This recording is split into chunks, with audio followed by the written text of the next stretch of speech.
खूप स्ट्रगल होतं आयुष्यामध्ये आणि अनेक कलाकारांच्या बॅक स्टोरीज आपण ऐकतो.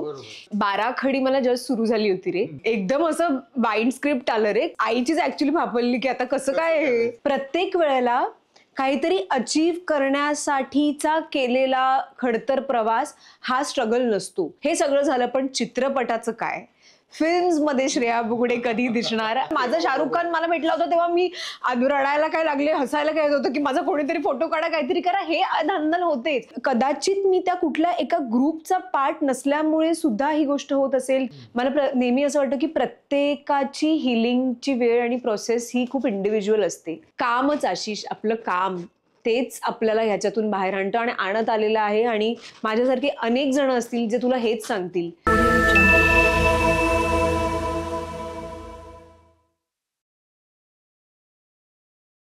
नमस्कार, मी आशिष पात्रे.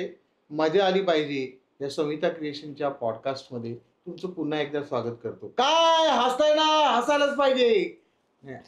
वेगळ्या माणसाकडून तुम्ही हा प्रश्न आज ऐकताय, पण आज हा प्रश्न आपण वेगळ्या पद्धतीने सुद्धा विचारू शकतो. काय मजा येते ना, अहो मजा आलीच पाहिजे. महाराष्ट्रातला प्रत्येक जण अभिनेत्री म्हणून, एक सक्षम अभिनेत्री म्हणून अनेक वर्ष तिला ओळखतो. माझं स्वतःचं म्हणाल तर माझी आवडती अभिनेत्री आहे. एक उत्तम माणूस म्हणून मला परिचयाची आहे. आणि जी फॅमिली मेंबर आपल्याला काही वाटतात लोक आपल्या आजूबाजूची, तर त्यातली एक आहे श्रेया बुगडे. हाय हाय हाय असं कोण बोलतं? हाय बघ ना, हाय आशिष, इतकी छान दिसतेस. थँक्यू. नाही, तू खूप छान दिसतोयस. एक तर सतत तुला मी असं भंजाळलेला लिहिताना लॅपटॉप घेऊन काहीतरी स्क्रिप्ट वरती चेंजेस करताना पाहिले, आणि आज तू एक असा फुल जॅकेट आणि टी शर्ट जीन्स आणि इथे फुल पॉडकास्ट. मला एवढा आनंद झाला एकतर, आणि अर्थातच माझी इतकी छान ओळख करून दिल्याबद्दल थँक्यू. जनरली कसं आहे माहितीये श्रेया, की लोकांना आवडतं जे खरं असतं ते सांगायला.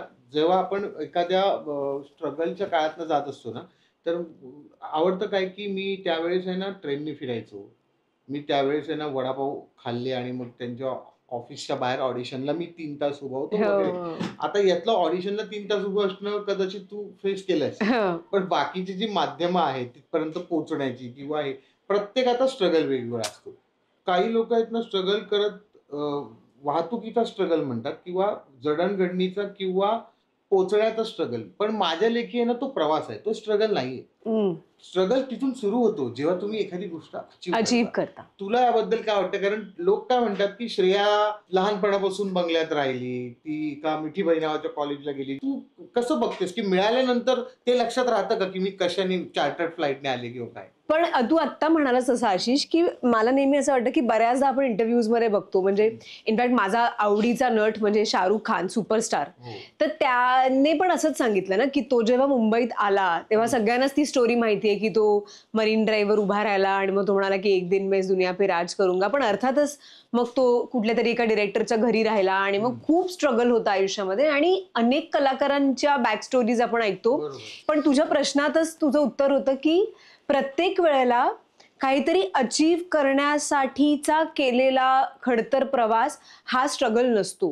कधीतरी अचीव्ह केल्यानंतर ती गोष्ट सातत्याने इतकी वर्ष टिकवून ठेवणं हा सुद्धा काही लोकांच्या आयुष्यातला स्ट्रगल असतो. मी त्या पद्धतीचा स्ट्रगल केला नसेल तरी अर्थात जे मला मिळालं ते टिकवून ठेवण्याचा स्ट्रगल तर आजवरही चालू आहे. मी बालनाट्य मला वाटतं अगदी 95% त्याच्याही आधीपासून करतेस. मला त्याबद्दल सांग की त्या काळात तू बोरिवली सारख्या चांगल्या सांस्कृतिक केंद्र असलेल्या मुंबईतल्या ठिकाणी लहानाची मोठी झालीस. अभिनव नगर मध्ये तुझं बालपण आणि तिथे छान असं तुमदार घर आहे तुमचं छान. आणि तिथून मग मला वाटतं तू कोणाकडे बालनाट्य केलीस किंवा काय? सो जसं तू म्हणालास जसं की बोरिवलीमध्ये एक सांस्कृतिक सगळं कल्चर आहेच, कारण का खूप कलाकार, लेखक, गायक मंडळी आणि अशी सगळी अनेक वर्ष तिथे राहतात.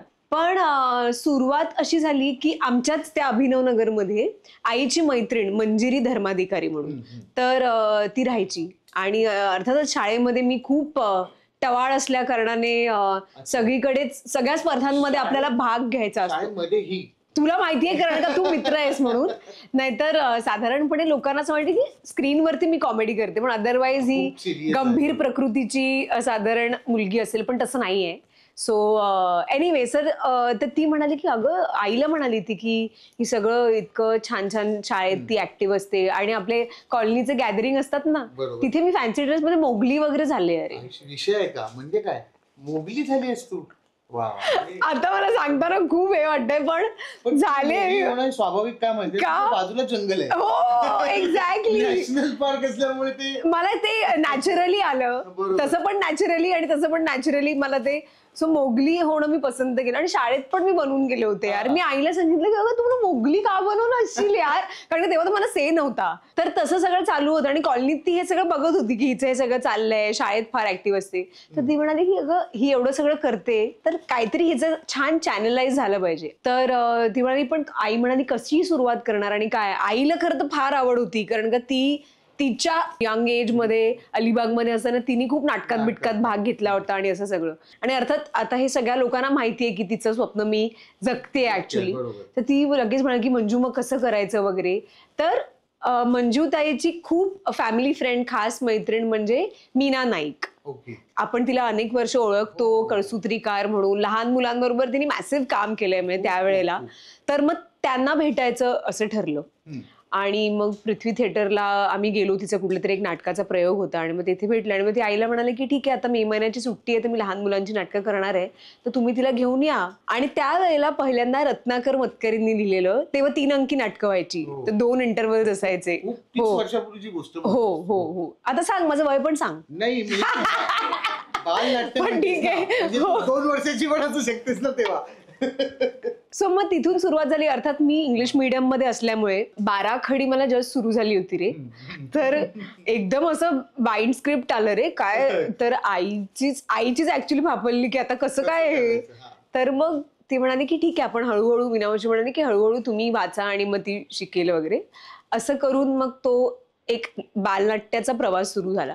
मला सगळ्यात आनंदाची गोष्ट काय वाटते माहिती ना आशिष, की आता आपण हे फुल हाय टेक जेन झी, अल्फा, बीटा, गामा ज्या सगळ्या जनरेशन मध्ये आता आपण आहोत आणि सोशल मीडिया वगैरे. अर्थातच ते ग्रेट आहे सगळं, पण मी त्यावेळेला ऍक्च्युअल जो प्रोसेस असतो ना, जो आपण म्हणतो की नाटक, मग सिरियल, मग सिनेमा, मग असं, तर तो एक प्रवास माझा करेक्ट झाला. म्हणजे आता जर मी जन्माला आले असते तर कदाचित मग डायरेक्ट रील केली. हा मग मी म्हणजे तो प्रवास मग एक पुढून पुढे सुरू झाला असता. ती एक गोष्ट आय फील व्हेरी फॉर्च्युनेट की मी खूप आधी जन्माला आले ह्या सगळ्या काळाच्या आधी.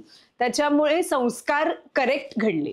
आणि हा माझा ऍक्टिंगचा प्रवास आता बऱ्याच लोकांना माहिती आहे, पण त्याबरोबर माणूस म्हणून पण घडता आलं ही सगळ्यात आनंद असं मला वाटतं. म्हणजे मी जेव्हा जेव्हा तुला भेटतो किंवा आपण जेव्हा एकत्र काम करतो हो, तेव्हा त्या लॉट मध्ये गिव्हन लॉट जो माझ्याकडे गिव्हन लॉट म्हणतो मी की बाबा तू असा आहेस तू असं आहेस ऍक्टर म्हणून, सगळ्यात सिन्सिअर विद्यार्थी किंवा आपलं सांगितलेलं ना 2-4 क्वेरी येतील की असं आहे का तसं आहे का, अच्छा एकदा कळल्यानंतर माझं मी करते या शिस्तशीरपणे प्रत्येक वेळी तू परफॉर्म केलेलं आहे. असं आपण म्हणतो ना की आता बस झालं, आता मी डिरेक्शनकडे वळीन किंवा मी प्रोड्युसर होईन किंवा म्हणजे मला वेगळं काहीतरी एक्सप्लोर करून बघायचंय. आता खूप झालं अभिनय वगैरे, मला कधीच असं वाटत नाही. मला कायम असं वाटतं की मी रोज उठावी ती मी ऍक्टर म्हणूनच उठावी. आनंद होतो जेव्हा तुला जाहिरातींमधून वगैरे सुद्धा बघतो. म्हणजे जेव्हा साडीतली मी तुला फोटो पाठवलं होतं ना, किती छान फोटो आलाय. म्हणजे पहिली असावी की 5-6 वर्ष झाली कोविडच्या आधी, पण ते मोस्टली साड्यांच्या तू खूप केल्यास किंवा दागिन्यांच्या खूप केल्यास. तर अभिनेत्री म्हणूनच एक मॉडेल म्हणून किंवा एक चेहरा म्हणून त्यांना जेव्हा आपण आपली तिथे रिक्वायरमेंट लागते तर त्यामागे तुला अभिनय नसतो करायचा, वाक्य बोलायची नसते. मग त्यात फरक काय असतो, ती आश्वासकता एका फोटो मधनं लोकांपर्यंत पोहोचवणं, हा मुद्दा काय आहे? मला मोस्टली असं वाटतं की ज्या ब्रँड्स बरोबर मी असोसिएटेड आहे आशिष, आतापर्यंत मला असं वाटतं की ज्या जाहिराती मी केल्या ना त्या मोर सो ऍड्स मध्ये टिपिकली जसं कास्टिंग केलं जातं तसं नसून माझा चेहरा लोकांना किती आपलासा वाटतो ह्याच्यावरून जास्त झालं. कारण अजूनही मी बाहेर जेव्हा फॅन्सना भेटते ना तेव्हा ते ऑस्ट्रक नसतात की एखाद्या हिरोईनला जर मला उद्या आलिया भट्ट किंवा दीपिका पदुकोण किंवा प्रियांका चोपडा दिसली तर आपण सुद्धा एक फॅन म्हणून की लुक ॲट हर यार ती कसली आहे बघ, ह्या झोन मध्ये मी पण असते. तर मी जेव्हा प्रेक्षकांना बाहेर भेटते फॅन्सना तेव्हा ते असे ऑस्ट्रक नसतात. तेव्हा त्यांच्या डोळ्यामध्ये एक अरे ही बघ, हा म्हणजे अरे इकडे काय करतेस तू, तर त्यांच्या बोलण्यात इतकी एक आपुलकी असते. सो आय फील की जनरली ह्या ब्रँड्स बरोबर जेव्हा मी असोसिएट झाले तेव्हा बाकी कुठली न गोष्ट बघता त्याने हे बघितलं की माझी खूप रिलेटिव्हिटी इन टर्म्स ऑफ प्रेक्षकांना आपलं असं वाटणारा एक चेहरा किंवा एक ऍक्टर, ते आय थिंक हवा येऊ द्याच्या आमच्या सगळ्यांच्याच बाबतीत झालं. तो घरातला आश्वासक चेहरा हा वाटला हा प्रत्येक. हा बरोबर. मग लोक भेटताना म्हणा, अरे आमच्या घरात पण भाऊ कदम आहे हा एक, आमच्या घरात पण एक श्रेया हे बुगडे किती आहे. छान आहे ना. हे किती छान आहे. आणि तुझं काय माहितीये, मी जेव्हा म्हणतो माणूस म्हणून ना, त्याचा एक पैलू आता तू म्हणालीस की समोरच्या माणसाला आपण घरातले वाटून त्याला माहित असतं की आपण श्रेया बुगडे किंवा कुशल बद्रिकी थोडंसं काम करणारे आहेत, भाऊ कदम काम करणारे हो. आहेत, त्यांना भेटतोय, तर तो स्वतःला एक अंडर प्रेशर असतो की तो त्यात हो चुकाही करू दडपण शकतो, हो हो की असतं. अरे सर म्हणजे हो सेल्फी हो काढणं नाही, किंवा ते सगळं त्याची- खूप होतं. काय ना. अर्थात त्यांची धांदल खूप उडते, आपली जशी उडेल तशी उडते यार. माझा शाहरुख खान मला भेटला होता तेव्हा मी रडायला काय लागले, हसायला काय होतं की माझा कोणीतरी फोटो काढा, काहीतरी करा, हे धांदल होतेच. कधी कधी लोक पटकन नाही. मॅडम हे आता परवाच मी कोकणात होते, तर गाडीत बसले आणि बाहेर सगळे फोटो वगैरे देऊन झाले होते, गाडीत बसले आणि म्हटलं चला चला आपण निघूया आता नेक्स्ट डेस्टिनेशनला पोहोचायचं. तर इतक्यात एक कपल आणि एक छोटं बाळ ते झोपलं होतं त्या आईच्या खांद्यावरती, खूपच लहान होतं, म्हणजे अगदी एक एक एक वर्षाचं वगैरे असेल ते. तर ते काका म्हणाले, मॅडम ह्याला जरा म्हणजे खिडकीत घ्या हे बाळ, असं त्यांचं म्हणणं. मी म्हटलं अहो ते झोपलंय पोर, म्हटलं तुम्ही म्हटलं उभे राहा, म्हटलं काही हरकत. तर त्यांचं म्हणणं होतं की तू निदान बाळाला तरी हातात घे. तर खूप अशा वेगवेगळ्या रिॲक्शन येतात. अर्थात त्या सगळ्या प्रेमापोटी असतात. आणि आशिष खरं सांगायचं तर माझ्या आईचं म्हणणं आहे, आता काही ऍक्टर्स असं म्हणणं असतं की फक्त जेवताना नका डिस्टर्ब करू किंवा फॅमिली बरोबर आहे, ते लोकांनाही कळतं. पण लोकांना असं वाटतं की this is my last chance probably, कधी मी हिला भेटणार आहे, पुन्हा कधी भेटणार आहे. तर माझ्या आईचं असं प्रामाणिक म्हणणं आहे की तू ज्याच्यासाठी म्हणून हे स्ट्रगल केलेलं आहेस, ही तीच वेळ आहे. लोकांनी तुला ओळखावं, तुझ्या बरोबर फोटो घ्यावे किंवा तुझ्या कामाचं कौतुक करावं. फोटो घ्यावे म्हणजे अर्थात आत्ता ते सगळं फोटोचं खूप आहे म्हणून, नाहीतर लोकांनी ओळखून माझ्या कामाचं कौतुक करावं, ह्याच्यासाठीच हा सगळा घाट घातलायस ना इतकी वर्ष. तर तिचं म्हणणं आहे की तू जेवणाच्या ताटावरून उठून त्यांना तो फोटो द्यायला हवास, असं मला वाटतं. आता मला महत्वाचा प्रश्न विचारायचा आहे की सुपारी आणि इव्हेंट, त्या प्रश्नावर मी येतो, पण त्याआधी तुझ्या आयुष्यातला सगळ्यात महत्वाचा आणि मोठा कालखंड, महत्वाचाही होता आणि मोठाही हो, होता, हो. जो त्या एका प्रोजेक्टला तू दिलास, हो. त्या प्रोजेक्टने तुझी निवड केली. म्हणजे तुमच्या माहितीसाठी सांगतो की 2011ला वगैरे 12ला फू बाय फूचे शेवटचे सीझन चालू होते. ते श्रेया विनर होती, कुशल आणि श्रेयाची जोडी तेव्हा गाजत होती, भारत सागर, हे सगळे भाऊ, या सगळ्यांना घेऊन काहीतरी करावं असं तिच्या मनात आलं. आणि लय भारी या सिनेमाच्या प्रमोशनसाठी तेव्हा फू बाय फूचा अँकर असलेला निलेश साबळेंनी क्रिएटिव्ह करून तो एक घाट घातला गेला. आणि ज्याच्यामध्ये खूप अभिनेत्री आजूबाजूला असतानाही त्या सेटअपमध्ये जनरली विनोद पुरुष करतात आणि मग एक तोंडी लावायला अभिनेत्री असते वगैरे वगैरे, अशा सगळ्या धारणा असतानाही एक सक्षम अभिनेत्रीची निवड करायची वेळ आल्यानंतर त्यावेळेस जवळजवळ त्या गोष्टीला आता 12 वर्ष झालेली, एक तप उलटून गेलं. त्या तपापूर्वी स्वतःची अशी मोहर उमटवणारी श्रेया बुगडे हवा येऊ द्या, चला हवा येऊ द्या नावाच्या कार्यक्रमाचा एक भाग बनली. आणि मग तो 10 वर्ष सातत्याने तू केलास. मला थोडस त्या अनुभव वगैरे विचारण्याचा एक प्लॅटफॉर्म नाहीये. तुझ्या एकंदरीत व्यक्ती म्हणून, अभिनेत्री म्हणून जे काय घडलं ते थोडक्यात त्या मी बाबतीत. एकदम थोडक्यात हवा येऊ द्याचा प्रवास तर सगळ्यांनाच माहिती आहे. किस्से बिस्से बऱ्याच ठिकाणी सांगून झाले. मला वाटतं आशिष, एखादा प्रोजेक्ट ना तुम्हाला पैसे देऊन जातं, एखादा प्रोजेक्ट तुम्हाला पैशाबरोबर फेम देऊन जातं, एखादा प्रोजेक्ट तुम्हाला आठवणी देऊन जातं, एखादा प्रोजेक्ट तुम्हाला नाती देऊन जातं. हे सगळं तर हवा येऊ द्यानी मला दिलंच. पण त्याचबरोबर हवा येऊ द्यानी मला एक खूप मोठी गोष्ट दिली आणि ती होती प्रवास, आयुष्याचा सुद्धा आणि खरोखर आम्ही केलेला सुद्धा. काय होतं की आपण आपलं एक लाईफ जे काही साचेबद्ध असेल ते जगत असतो. त्याच्यातनं मग एक छोटीशी ट्रिप काढली, कुठे लोणावळ्याला गेलो, मग काहीतरी केलं.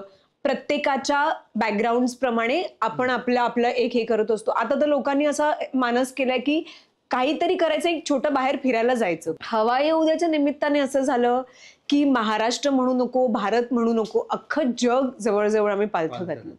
ह्या सगळ्यामध्ये फिरणं आलंच, पण मी एक अशी व्यक्ती, आय लव्ह टू ट्रॅव्हल. म्हणजे मला मी पुणा मुंबई प्रवास पण इतका एन्जॉय करते ना Ashish. So I just feel की एक माणूस म्हणून परिपूर्ण व्हायला तुम्हाला ट्रॅव्हल करायला मिळणं, फिरायला मिळणं, आणि ते सुद्धा कामानिमित्त.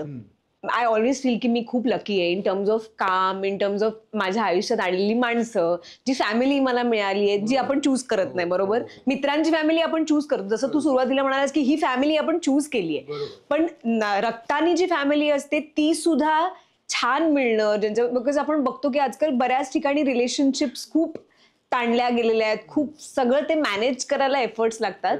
पण सुदैवाने ते I consider my self lucky. आणि एक असा प्रोजेक्ट यावा ज्याच्यात हे सगळं आपल्याला मिळावं. आणि माणूस म्हणूनचा माझा प्रवास, आशिष तू म्हणशील ना ह्या सगळ्यामध्ये, अर्थात अभिनेत्री म्हणूनचा तर कुठल्याच ऍक्टिंग स्कूलमध्ये मला इतकं शिकायला मिळालं नसतं जितकं काम करता करता मला शिकता आलं, बघून शिकता आलं, लोक काम करताना शिकता आलं. सेम माणूस म्हणून घडताना, कारण का इतकी लोक भेटली ह्या प्रवासात, इतक्या कल्चरची लोक भेटली, इतक्या वेगवेगळ्या पद्धतीचा गाडीनी, ट्रेननी, कशानी प्रवास आम्ही केला. तर मला वाटतं त्यांनी मला खूप एक, आपण म्हणतो ना की स्वतःकडे बघण्याचा, आयुष्याकडे बघण्याचा एक वेगळा पीओव्ही आपल्याला मिळतो, तो मिळाला की जेणेकरून आता दॅट थिंग इज डन. पण आता पुढे जी वाटचाल सुरू होईल हवा येऊ द्या नंतरची, त्याच्यासाठी ते सगळं खूप मला आता कामी येते, म्हणजे while I am living this life. In case समजा ती 10 वर्ष आपण बाजूला केली, जर हवा येऊ द्या हा भाग तिथे नसता फुवायपू नंतर, तर काय वेगळ्या पद्धतीची श्रेया घडली? I don't know, may be actor म्हणून हॅपी असते का मला माहित नाही, कारण का कशा ऑपॉर्च्युनिटीज आल्या असता मला माहित नाही.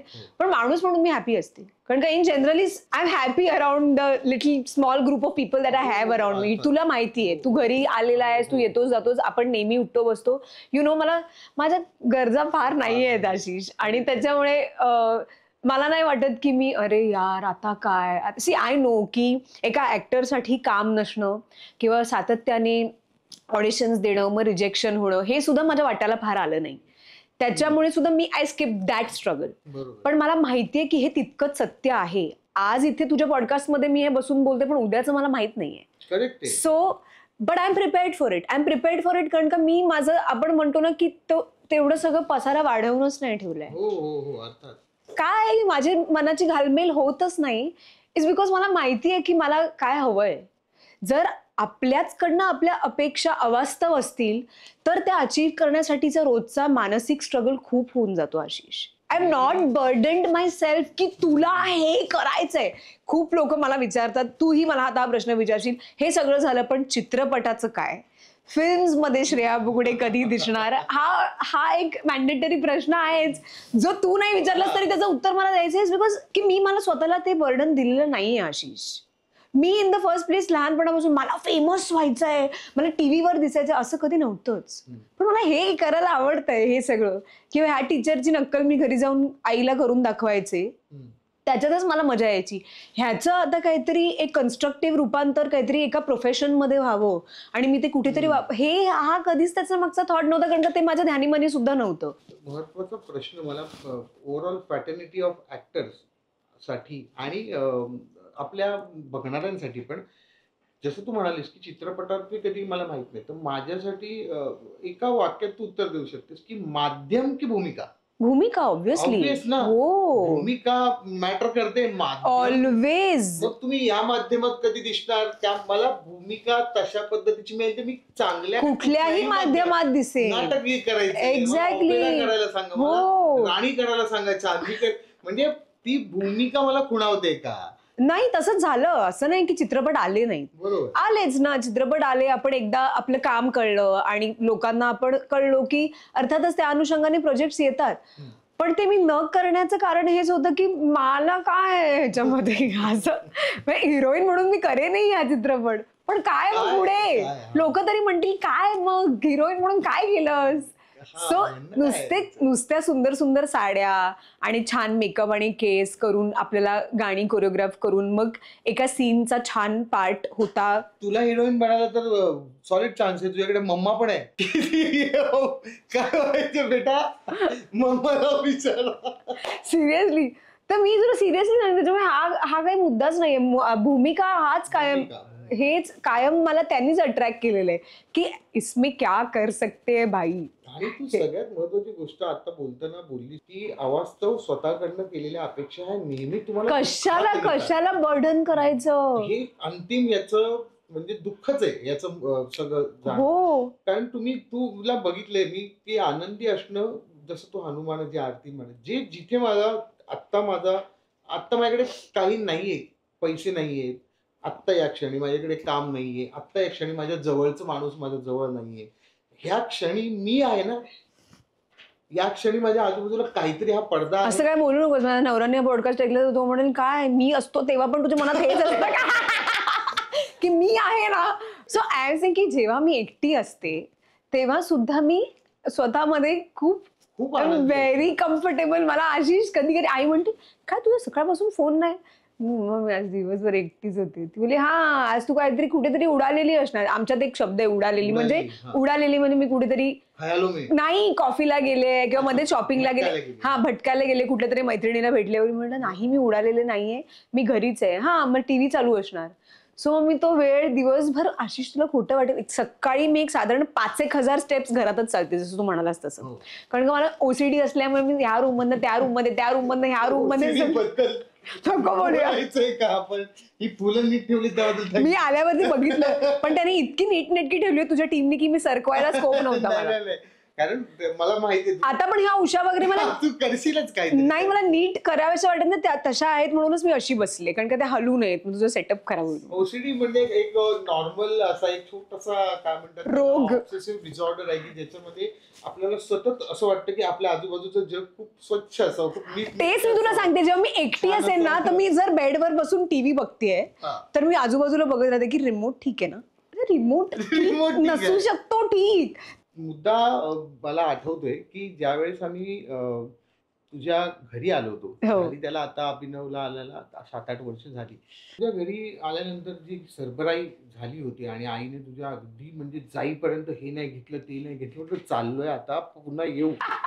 तर हा जो एक वारसा किंवा ही जी वृत्ती आहे की आपल्याकडचं छान लोकांना आपण द्यावं, खाण्याच्या बाबतीत बोलतोय मी, तृप्त करण्याचा मार्ग की बाबा ह्या माणसाचं पोट भरलं पाहिजे, त्याला छान चविष्ट दिलं पाहिजे, हे तू डायरेक्टली तुझ्या बिझनेसमध्ये परावर्तित केलंस. म्हणजे तू एक नवीन व्हेंचर सुरू केलेस, त्याबद्दल थोडक्यात सांग. जसं तू म्हणालास तसं मला असं वाटतं की स्वयंपाक बनवणं आणि मग तो आपल्या आवडीच्या लोकांना खाऊ घालणं हे मुळातच ह्याचे संस्कार माझ्या घरात झाले. त्याच्यातला जो पहिला भाग आहे तो मी बाजूला केलाय. बनवणं तो मी बाजूला केलाय. ठीक आहे, हरकत नाही.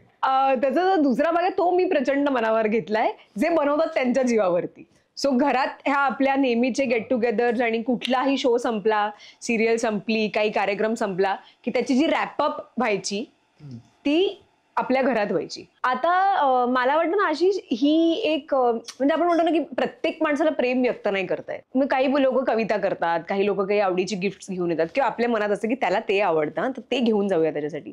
तर आमच्याकडे समोरच्या माणसाच्या आवडीचे पदार्थ बनवून त्याला खाऊ घालणं ही एक लव्ह लँग्वेज, जसं आत्ताच्या भाषेत आपण त्यांना म्हणू की प्रेम व्यक्त करण्याची एक भाषा आहे. बिग फिशचं जेव्हा सगळं घाट घालायचं डोक्यात आलं तेव्हा त्याच्या मागचं मेन कारण मी आणि अर्थात माझे दोन जे पार्टनर्स आहेत, ह्या ज्या रेसिपीज आहेत आपल्या घरातल्या, त्यांना एक थोडंसं त्याचं काय आपण स्कोप वाढवून लोकांना का नाही आपण खाऊ घालायच्या असा त्याच्या मागचा थॉट होता. पुन्हा तेच की तिथेही ती मजा असावी.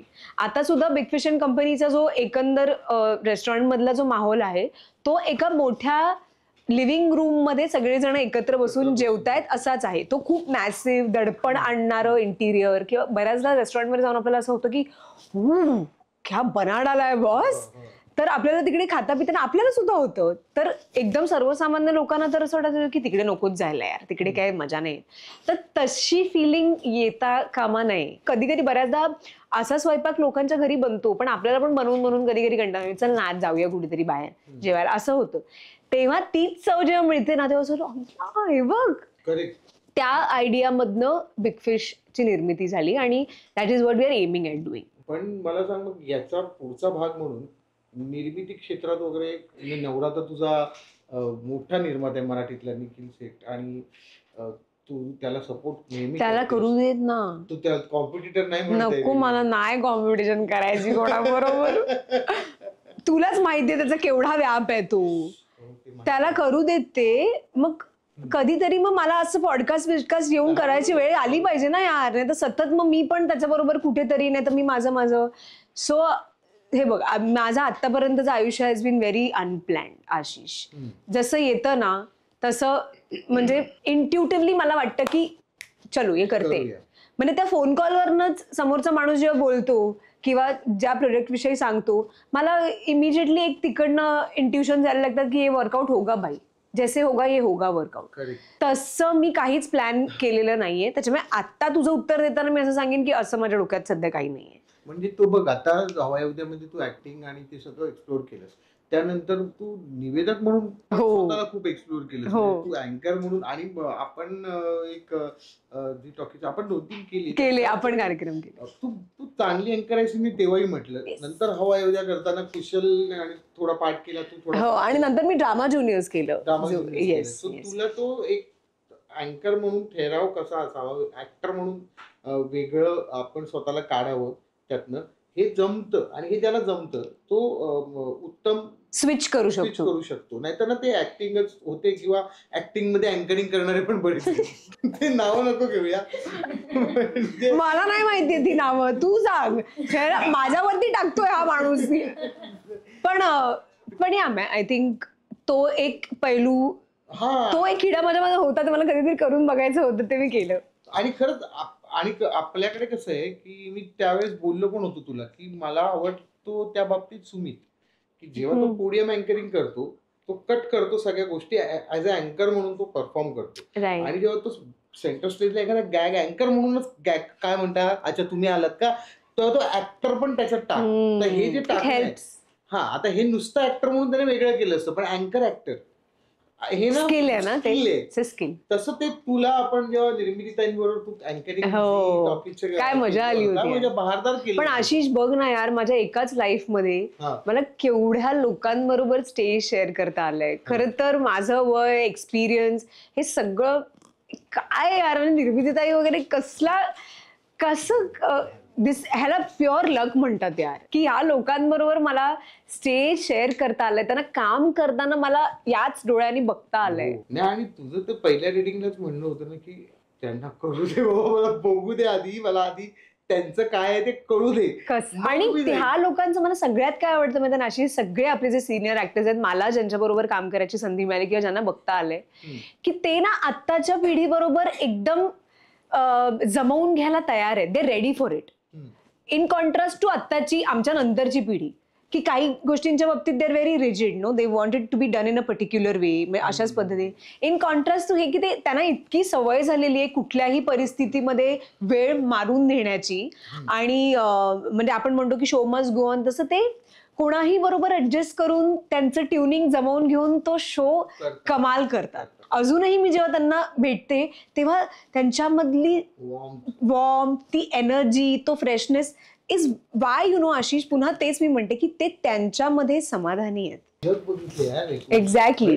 जग बघण्याच्या विषयाला 71 पासून ती बाई काम करते, तुझी आवडती आऊ, आणि तिने पुरुष वगैरे काय कामं केली, केवढे सिनेमे, कुठल्या धाटणीच्या वेगळ्या वेगळ्या जॉनरामधले. म्हणजे आपल्या उषा नाडकर्णी जे आता हिंदीतही करतात, आता त्यांचा शो पण चालू आहे, तर आणि तू काय फक्त त्यांना एक ऍडमायर करतेस आणि म्हणून त्यांचा छोटासा एक प्रयत्न केला आता, पण किती मनाने, पण स्पोर्टिंगली घेतली, ऍब्सोल्युटली. आणि सगळेच फॉर दॅट मॅटर, सई असेल, शुभांगीताई असेल, ज्यांच्या मी मुक्ताताई असेल, आऊ असेल, वेगळा एलिमेंट आहे तुझ्यातला, हा खरंच एक एक्सक्लुझिव्ह एलिमेंट आहे.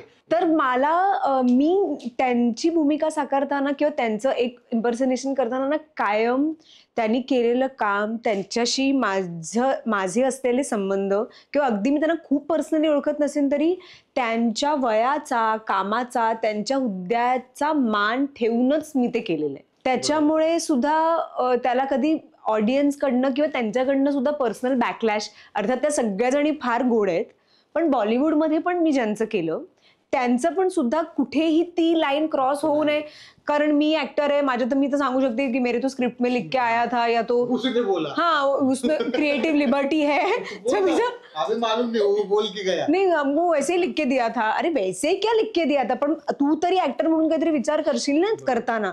त्याच्यामुळे त्या गोष्टी मी खूप प्रामुख्याने पाळल्या. I think that's also one thing that I always kept in mind, की आपल्याला आज तोडायचं आहे म्हणून त्या सगळ्या ज्या बाउंड्रीज आहेत त्या नाही तोडायच्या. आणि त्या शो मध्ये फक्त हे नव्हतं, म्हणजे हवाबद्दल बोलायचं झालं तर तू फक्त मिमिक्री नाही म्हणा, इम्पर्सनेशन, तू फक्त इम्पर्सनेशन करत नव्हती, नाही तू ऍक्टर म्हणून स्वतःला वेगवेगळे चॅलेंजेस पण देत होती. ग्रामीण बाई असेल, शाळा मास्तरीण असेल, किंवा शहरातली लग्न झालेली नवपरिणिता असेल, लहान मुलगी असेल.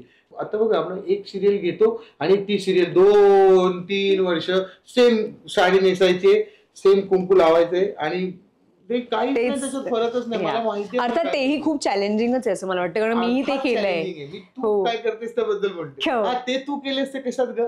माझे मन मध्ये माझे मन तुझे झाले, मी प्रोफेसर होते त्याच्यामध्ये. कॉलेज हरीश दुधारे बरोबर. हो असं तू तिथे मी नाही हिरोईन म्हणून तर I don't know, maybe I don't have a face of a heroine. म्हणजे लोक नाही ते असं असतं ना की एक सोज्वळ शोषिक एक त्याला पण एक लागतं ना चेहऱ्यात. बरोबर. तर माझ्या चेहऱ्यामध्ये थोडासा आय थिंक म्हणजे वैभव मानलेलं सोजवळ शोषिक समजून हिरोईन बनवू शकतात. अशोक शिंदे यांची सिरियल होती, मानले हिरोईन झालं, तू हिरोईन नाही. म्हणजे मला हे जरा अरे म्हणतो कसलं करायचं यार वैभव दादा, चांगलंच कसलं. सो अर्थात ती गोष्ट वेगळी होती, गमतीचा कदाचित तो तसं वाटत असेल मी आणि तो खूप भारी ऍक्टर आहे, ह्याच्यातनं आपल्याला ते पण कळतं की तो खूप भारी ऍक्टर आहे. तर आवडता ऍक्टर आहे. आय डोंट नो, पण मग तसं आणि मी स्कोपच नाही दिला ना, कारण हवा योद्धा एकदा सुरू झाल्यानंतर मग 10 वर्षावर स्ट्रेट इन. सो आता मला माहित नाही, पण त्या दरम्यान सुद्धा म्हणजे तुला त्या इमेज मध्ये बघणंच इतकं सुखावं होतं की तू जर डेलिव्हरी वगैरे केलं असेल तर लोकांनीच पत्र पाठवले, हे नका ना असू शकेल. मला ते मगाच्या चित्रपटाच्या मुद्द्यावर ती वेब चित्रपट, नाटक किंवा मालिका माध्यम हे सगळं तू ऑलमोस्ट एक्सप्लोर केलेलं आहे. कारण की तर याच्यामध्ये एक श्रेया म्हणून अजून काहीतरी करायचं राहिलंय किंवा असं. आता हे मी तुझ्या हातात कोलीत देतो, तू मला दरवेळी बोलतेस तू काय, मी म्हणून तुझा प्रश्न कुठे थांबतोय त्याच्यावरच म्हणून मी थांबले. तू तसं यांच्यासारखे लेखक जे आहेत त्यांच्या मागे मी गेली अनेक वर्ष लागले की माझ्यासाठी तुम्ही काहीतरी लिहा. ज्या वेळेस ते वेगळं असेल अहो मी तुम्हाला काय सांगू, असे किती माझे मित्र आहेत जे मला सतत टोप्या घालत असतात असं सांगून, आणि मग ते मलाच विचारतात की अशी कुठली भूमिका तुझी करायची राहून गेली आहे का म्हणून. पण मी वेगळं लिहिलं नाही अजून आणि नक्कीच लिहिन. मला माहितीये, मी खूप आयुष्यामध्ये माझ्याकडे प्रचंड पेशन्स आहेत, त्याच्यामुळे कधी ना कधीतरी आशिष पात्रे लिखित आणि श्रेया बुगडे अभिनीत एक असं तुम्हाला प्रोजेक्ट बघायला मिळेल. हे अर्थातच प्रॉमिस आहे सगळ्यांना. श्रेया, तुझी एक अत्यंत खास मैत्रीण आहे, जसे तुझे खूप सिलेक्टिव्ह आणि छान मित्र आहेत. तर ती आता निर्माती झाली आहे, खूप चांगला सिनेमा तिने केला आहे, तेजस्विनी पंडित. आपण सगळे तिला तेजू म्हणतो, आणि तिचं म्हणणं असं पण होतं की तू प्लॅन करतेस की चला चला चला चला असं, आणि सगळं प्लॅन करून लोक पोचली आहेत तिकडे, तू नाही आहेस असं. आय डोंट नो, मला खूप जायचं असतं म्हणून मी ते एकदम हिरिहिरीने प्लॅन करायला घेते. मग मी ग्रुप वगैरे बनवते आणि मग कुठे जायचं वगैरे ऑप्शन्स वगैरे पाठवते, आणि मग तारखा कुठल्या ओके मग ब्लॉक करा वगैरे, ठीक आहे, आणि बुकिंग होतं जागेंचं, आणि मग आता निघायचं. आणि मग माझं काहीतरी येतं रे, मला नाही पोचता येत, काहीतरी आहे, म्हणून मी आता ठरवलं की आपण उलटं करूया, तुम्ही प्लॅन करा आणि मग मी येईन. पण त्याच्यात पण आता कन्फर्म नाहीये, पण बघूया. म्हणजे मी हे त्यांना एक ऑप्शन दिले की आता तुम्ही प्लॅन करा आणि मग मी येईन, कारण का माझ्या प्लॅनिंगनी तर मी पोचत नाही. पण हे किती चांगलं आहे, म्हणजे हा आदर्श आहे ना, हा आमच्या सरकारने घेतला पाहिजे की जे पार्टी प्लॅन करतात आणि संध्याकाळी फोन करतात, अरे समोर मीच नाही पोचते, त्याला करू दे त्यांची पार्टी आणि मोकळं होते. नाही म्हणून मुद्दाम मला जायचं असतं तिथे, मलाही जायचं असतं, पण मी पोचतच नाही. इकडे ये, जेवायला ये, घरी ये, हे बोलल्यानंतर तू असतेस ना तिथे. घरी मी असं नाही करत की नाही तसं नाही की उघडल्यावरती म्हणजे कामवालीने नाही ताई तर नाही घरी, नाही जेवण पण तयार नाही, तसं नाही घरी इन्व्हाइट केलं की मी असते. पण असा बाहेर जाण्याचा ट्रिपला plan. जायचा प्लॅन जर झाला तर जरा गडबड होती माझी. ओके. श्रेया, आपल्याला जेव्हा आपलं जीवन प्रवास वगैरे असं काहीतरी म्हटलं जातं, तर सगळ्यात महत्त्वाचं आपली फेज असते ती म्हणजे कॉलेज लाईफ. हो. कॉलेज लाईफमध्ये आपण खऱ्या अर्थाने त्या वयात सुद्धा असतो आणि त्या विचारात सुद्धा असतो, की आता पुढे काय करायचं, पण मजा पण घ्यायची असते. तू ज्या कॉलेजला होतीस ते मुंबईतलं प्रतिथेश कॉलेज म्हणजे पार्ल्यातलं मिठीबाई कॉलेज आणि त्या कॉलेजच्या परिसरामध्ये एकंदरीत एक वेगळी वाईब आहे. तिथे तू जिलेबी नावाचा एक प्ले केलास किंवा एकांकिका केली जी आपला मित्रच आहे सुनील हरिश्चंद्र त्याचं होतं ते.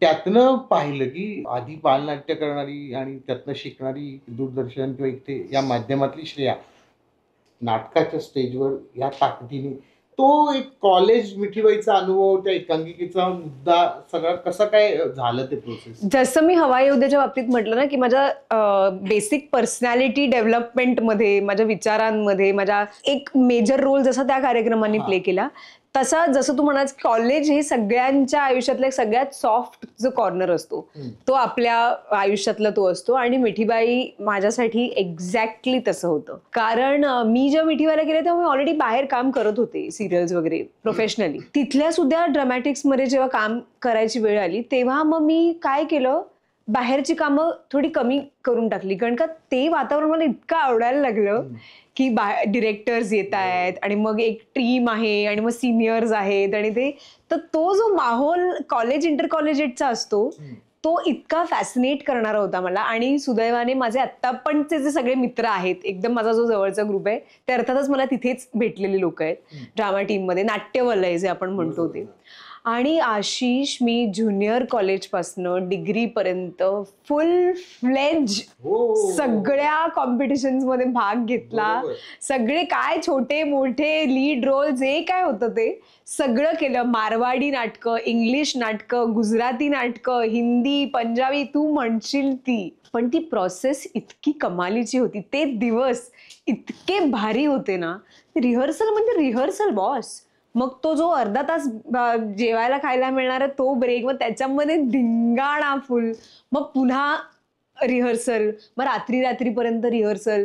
सी हे आपण म्हणतो ना, Ashish is always in the smaller things. माझ्यासाठी it's never about the big things, always the smaller things. आणि ह्या छोट्या छोट्या छोट्या मोमेंट्सनी जी माझी लाईफ बनली आहे ना, त्यांनी मी प्रचंड समृद्ध झालेली आहे. तेव्हा मी, स्पृहा, आम्ही सगळे कॉम्पिटिटर्स होतं. स्पृहा रुयात होती त्याच्यामुळे. आणि आता अर्थात त्या सगळ्या मैत्रिणी आहेत, ती सुद्धा इतकी एस्टॅब्लिश्ड ऍक्ट्रेस आहे. तर हे सगळं तेव्हा मला वाटतं नम्रता पण त्याच बॅचची, नम्रता आवटे, पण ती एकांकिकेत तेव्हा नव्हती. हा बरोबर. नमा सुद्धा तेव्हा नव्हती. तर माझ्या इमिजिएट कॉम्पिटिशन मध्ये मी आणि स्पृहा होतो. येस. रुया आणि मिठीबाई तेव्हा ते तुझ्यामुळे मिठीबाई, कारण हो. मिठीबाईचं आधी होतं, मध्ये खूप कमी झालं. बरोबर. कारण मराठी कल्चर नव्हतं ना तेव्हा तिथे तसं. पण शेवटच्या वर्षी अर्थातच रबडी हिंदीमध्ये आम्ही जे केलं आणि जिलबी, 13 एक कॉम्पिटिशन्स मध्ये आम्ही भाग घेतला आणि 13ही कॉम्पिटिशन्स मध्ये मी बेस्ट ऍक्ट्रेस होते. तर एक पुन्हा एकदा तो एक लँडमार्क ठरलं ते माझ्या. भारी वाटतं ना, मी बेस्ट ऍक्ट्रेस होते. कॉलेजच्या लेवलला तर ते हो, म्हणजे तेव्हा आता काही अर्थात त्याचं हे वाटत नाही, पण तेव्हा असं वाटायचं की किसने मारा बेस्ट ऍक्ट्रेस, किसने मारा. ते तिथल्या तिथे आपण सुपरस्टार होतो रे त्या इंडस्ट्रीमध्ये. ते पण एक छोटी दुनिया आहे ना, ती सुद्धा एक दुनिया आहे. तर त्याच्यामुळे मग ते प्रत्येक नाक्यावरती चर्चा, मग ती कोणी मारली, ही कोणी मारली, ह्यांची कितवी आली वगैरे, शील्ड किसके पास गया. पण मी म्हणजे बेकार मजा केली रे, बेकार मजा केली. एक वेगळ्या मुद्द्याकडे मला वळायचं. एक ऍक्टर म्हणून तू इतकी वर्ष काम करतेस, आता तुझं म्हणतो की मी कुठल्याही प्रोजेक्ट मध्ये श्रेया बुगडेला बघू शकेन, इतकी तू कमालीची ऍक्टर आहेस. माझं पर्सनल मत आहे, असं बऱ्याच लोकांना वाटत असेल. बघ हा, पण कुठल्या तरी प्रोजेक्ट मध्ये मला कुठल्या तरी असं म्हणतेस, तेच म्हणते, कुठल्याही असं म्हणते, कुठल्याही जे म्हणतो त्याच्यातला एक तरी बघ मला कुठेतरी असं म्हणते. पण मग हे असताना एक काहीतरी घटक आहे का, की आपण म्हणतो ना की काही पत्त्यांचा कॅट असतो, की आम्ही भावं नव्हता, आम्ही आज ह्या डावाला हे पिसले, त्या डावाला ते पिसले, नवीन पत्तेच येत नाहीत. त्याच पत्त्यांमध्ये थोडक्यात प्रॉमिनेंटली या सगळ्या आपल्या इंडस्ट्रीमध्ये असे काही ग्रुप्स असू शकतात का, की जिथे एक प्रायोरिटी ठरलेली असते, असू कोणाला शकतात, नाही द्यावं, कोणाला आहेतच नाही ना, द्यावं. आहेतच त्याविषयी तुला अनुभव काय? आहेतच. आणि ही आय थिंक ही वर्षानुवर्ष चालत आलेली एक काय म्हणू आपण, एक पद्धत आहेच की काही तेव्हा त्याला लॉबी आय थिंक असं म्हणायचे. जेव्हा मी सुरुवात केली होती लॉबी आहे, त्यांची लॉबी आहे असं म्हणायचे. आता अर्थात ते काय मित्रांचे ग्रुप्स आहेत, कम्फर्ट झोन आहे. कम्फर्ट झोन आहे. मला फक्त असं वाटतं की मी त्या कुठल्याच ग्रुपचा भाग नाहीये. म्हणजे पुणे असेल किंवा मुंबई असेल किंवा अजून इतर शहरांमधले जे ग्रुप्स आहेत. सो आपल्याला सातत्याने दिसतं की त्या प्रोड्युसरच्या, डिरेक्टर्सच्या फिल्म्समध्ये तीच कास्ट रिपीट होते परम्युटेशन कॉम्बिनेशननी. 15-1 लोकांच्या ग्रुपमध्येच ते खेळतात. मग रायटर्स पण ते असतात, डिरेक्टर्स पण ते असतात. I understand that it is a kind of comfort zone that they have found. म्हणजे बघ ना आशिष, असं होऊ शकतं ना की आता मी तुझ्या रायटिंग बरोबर कम्फर्टेबल आहे, तर मी आता माझे प्रोजेक्ट्स करायला घेईन तेव्हा पहिला फोन मी डेफिनेटली तुला करेन किंवा अजून आपले 2-3 मित्र आहेत त्यांना करेन, कारण तो माझा कम्फर्ट झोन आहे. पण डज इट नेसेसरीली मीन की मी माझा प्रत्येक प्रोजेक्ट करीन तेव्हा मी तुला घेईन? तर तसं नाहीये. किंवा तू आता इतक्या गोष्टी लिहितोस तर अजून आपण तसं काम करायचं बाकी आहोत, is because you don't feel that I fit the bill for now, which I am saying की इज अ ग्रेट थिंग.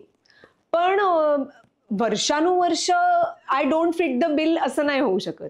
कुठेतरी मला वाटतं की ती गोष्ट आहे आणि कदाचित मी त्या कुठल्या एका ग्रुपचा पार्ट नसल्यामुळे सुद्धा ही गोष्ट होत असेल की मी तशा पद्धतीच्या प्रॉमिनंट रोल्समध्ये, फिल्म्समध्ये कास्ट केली जात नाहीये.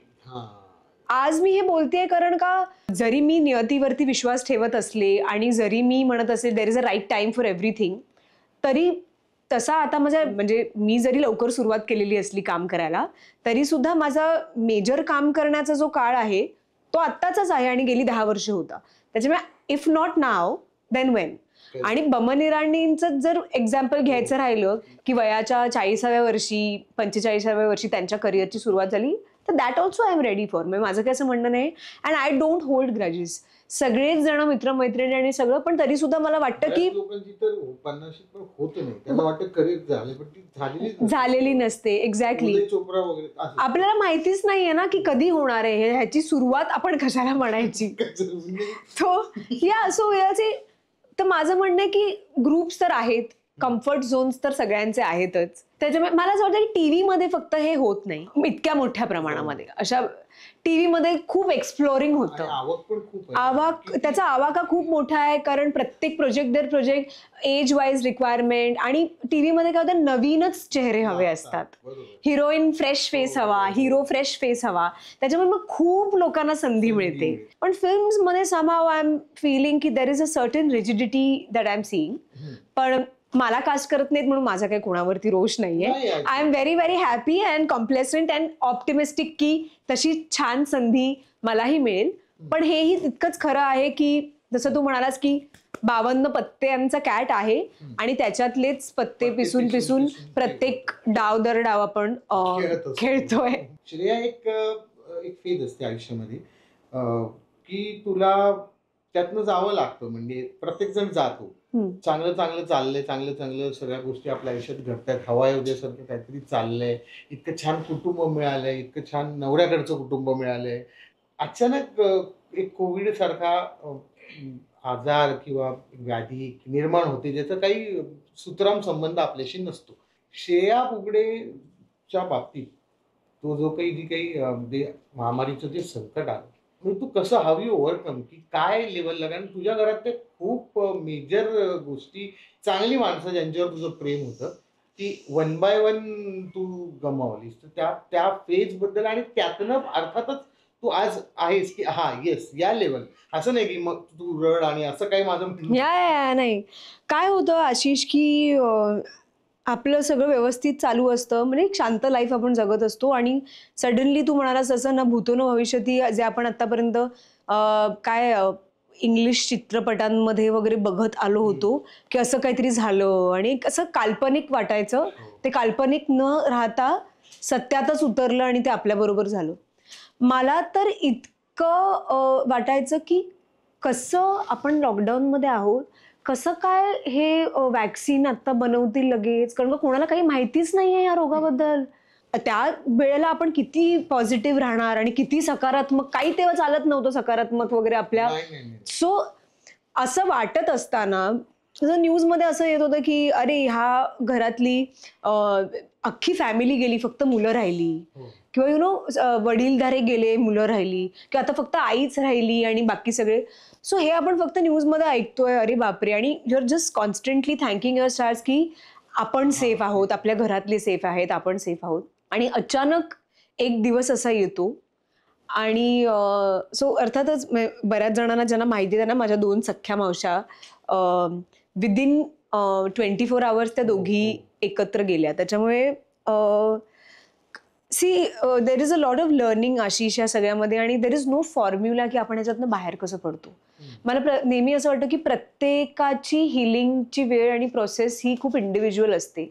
त्याच्यामध्ये तुम्ही कुठले काय टूल म्हणून, आधार म्हणून वापरता. एक गोष्ट मी प्रामुख्याने सांगेन, जी मी सातत्याने सगळ्यांना सांगते, की कोविडचा काळ असू देत, नाहीतर तुमच्या कामात येणारी कठीण काळ असू देत, तुमच्या आयुष्यात येणारा कठीण काळ असू देत, तुमचं कुटुंब हे प्रचंड मॅटर करतं in terms of the support system. Emotionally ह्या गोष्टी खऱ्या न वाटाव्या इतपत माझ्या आयुष्यात झाल्या. आणि काय की सगळेच सिनियर सिटीजन्स, बरं त्यांची एका मावशीची मुलगी अमेरिकेमध्ये, माझी बहीण दिल्लीमध्ये, आई बाबांना कसं सांभाळायचं तिथे सगळ्या. तर मला ॲक्च्युली फोरफ्रंटला येऊन बऱ्याच गोष्टी करायला लागल्या ज्या मी आयुष्यात कधी केल्या नव्हत्या. पण तेव्हा मी त्यांचा मुलगा झाले, त्यांची मुलगी झाले, आणि ते केलं देवानी. त्यावेळेला मला ते सगळं बळ दिलं जे मला गरजेचं होतं. पण त्याच्यातनं बाहेर पडणं, मी तुला खरं सांगू का आशिष, त्याच्यानंतर हवा येऊ द्याचा इमिजिएटली जे सगळ्या सिरियल्स मग दुसऱ्या स्टेटमध्ये त्यांचं शूटिंग शिफ्ट केलं. अगदीच आठवड्याभरामध्ये आम्हाला सांगितलं की जयपूरला जायचंय. तर मी इमिजिएटली कशाचाही विचार न करता हो म्हणाले आशिष. कारण ते शूटिंग जर सुरू झालं नसतं तर मला माहित नाही की मला बाहेर पडायला किती वेळ लागला असता. त्याच्यामुळे आपलं हे जे काम आहे ना, ते दैवी शक्ती आहे त्याच्यामध्ये. मला असं वाटतं की ते कुठल्याही परिस्थितीतून, कुठल्याही निगेटिव्हिटीमधून तुम्हाला बाहेर काढण्याची प्रचंड ताकद आपल्या कामामध्ये आहे. आणि विच इज वाय जेव्हा मी तुला म्हणते की जेव्हा आपण काही काळ काम करत नसतो किंवा आपण एक ब्रेक घेतलेला असतो मुद्दामून, तेव्हा तेच तुम्हाला सस्टेन करवतो की ते जे झालंय ना ते तुमच्यामध्ये कम्प्लीट फिलिंग आणतं की अभी मेरे को कोई हिला नाही सकता इसमें. आणि ते एक्झॅक्टली त्या काळात झालं. जर शूटिंग मी रिझ्यूम केलं नसतं, मी असं म्हटलं, त्यांनीही मला विचारलं की तू कम्फर्टेबल आहेस का लगेच यायला, किंवा बिकॉज त्या मला आईपेक्षा जास्त क्लोज होत्या दोघी जणी. हा, म्हणजे एकीला तर मी माच म्हणायचे. त्याच्यामुळे माझं बाळंतपण आईचं, माझं जन्म माझा पुण्यात झाला, कारण का मी तिच्या घरात पुण्यातच जन्माला आले. तिनेच माझं सगळं केलं, मोठ्या मावशीनी. आणि धाकटीचं पण तसंच. त्याच्यामुळे मग ह्या सगळ्यात बाहेर कसं पडायचं. आजूबाजूला तेच चाललंय, तुला पॉझिटिव्हिटी देणार कोण. बरं घरातही तेच वातावरण आहे, आई बाबांकडे बघावं तर तेही एक, म्हणजे आपण म्हणतो ना खोटा अवसान आणून मला सांगतात की बाबा ठीक आहे आपण सगळे पडू ह्याच्यातलं बरं. पण मला माहितीये ना की आतमधून काय चाललंय ते.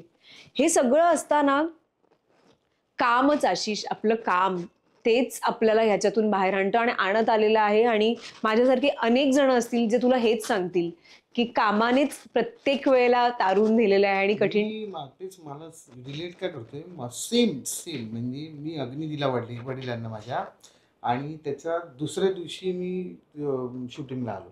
मी गायब झालो. मी त्या पाहुणे रावळे असतात ना, त्या दुसऱ्या दिवशी. कधी कधी आपण ते मुद्दामून पण करतो, कारण का आपल्याला माहिती असतं की इथून मी जर आत्ता निघालो ना तर मी पुढचं सर्वाईव्ह होऊ शकणार आहे. हा भैया, तो कसं होतं की मी नसतो आलो 13 दिवस, तर मला ते येणं जाणं लोकांचं या गोष्टी ते भावाने माझ्या केलं. सख्ख्या भावाने अग्नी देणं वगैरे. मी उभा होतो तिथे बाजूला, पण ते पोचवणं त्यांना एक शेवटच्या प्रवासाला, आणि तिथून आपल्या कामाला येणं, कुठेतरी जाऊन काम करणं, आणि तिकडची लोक आपल्याला असं रिॲक्शन काय आला किंवा आली. म्हणजे त्यांना ते अनएक्सपेक्टेड असतं की त्यांनी येणं, पण ते किती बाहेर काढतं हे मी समजू शकतो. आणि तू ॲज अ पर्सन म्हणून, ॲज अन ॲक्टर म्हणून तू नेहमी काहीतरी वेगळा विचार मांडत आलीस, आणि तुझं म्हणणं परफेक्ट असणं ही आपल्या या शोची गरज काय की 19-20 नको. नाही तर नाही मला लॉबी येते तू म्हणते आहे तू शक्यता काय बोलतो आहे मला मी अनुभव घेतलाय थोडंफार फरकाने होतं. सो ह्याच गोष्टी आहेत ना तुझ्यातल्या ज्या जिवंत आहेत ज्या खऱ्या आहेत त्या सातत्याने अशा फ्लो होत राहाव्या आणि तुला नवनवीन ज्या तुझ्या समोर येणाऱ्या गोष्टींना श्रेयाचा टच लागून त्यातनं काहीतरी छान गोष्टी घडत राहाव्यात. आणि इन्स्पिरेशनल तर तू आहेसच, गोड तर तू आहेसच. तुला जे वाटतं जे जेन्युइन वाटतं हा मी तर राणी बनेन असं तुला कधी वाटतं जेन्युइन छोट्या छोट्या गोष्टी नेहमी मिळत राहाव्यात असं मी मजा आले पाहिजे या आमच्या पॉडकास्ट तर्फे तुला एक काय म्हणतात त्याला एक शुभेच्छा देतो. थँक्यू. आणि आणि मला असं वाटतं की आशिष तू या पॉडकास्टला नव्याने सुरुवात केलेली आहेस आणि अर्थातच तुझं काहीतरी नवीन आहे आणि तिथे आम्ही नाही आहोत, तुझे मित्र असं होणार नाही. त्याच्यामुळे जेव्हा तुझा फोन आला की अगदीच तुझी सुरुवात आहे आणि नवीन तुझं हे यूट्यूब चॅनल आहे तर त्याला तर मजा तर मला खूप आली आहे, लोकांनाही बघून येईल, पुढचे जे सगळे पाहुणे येतील त्यांच्याबरोबर तू इतक्या आपण बोलतो दिलखुलास गप्पा. बऱ्याच इंटरव्ह्यूजची नावं पण तशी असतात दिलखुलास गप्पा आणि असं, पण ते तसे होत नाहीत. पण तुझ्या ह्याच्यामध्ये मी खरोखरच दिलखुलास खूप बोललेले आहे. सो आय थिंक ह्याला अजून असे खूप मिलियन फॉलोअर्स व्हावेत आणि मग तुला असे काय सिल्वर बटन आणि गोल्डन बटन आणि अजून कुठली कुठली बटणं तुला मिळावी. आता सध्या तू हे काढलेलं असलंस तरी असं माझ्याही तुला शुभेच्छा आहेत. आणि जसं मी सांगते की स्ट्रगल तर माझा चालूच असतो याच्या मोठ्या मोठ्या लेखकांकडे, तो मी चालू ठेवणारच आहे.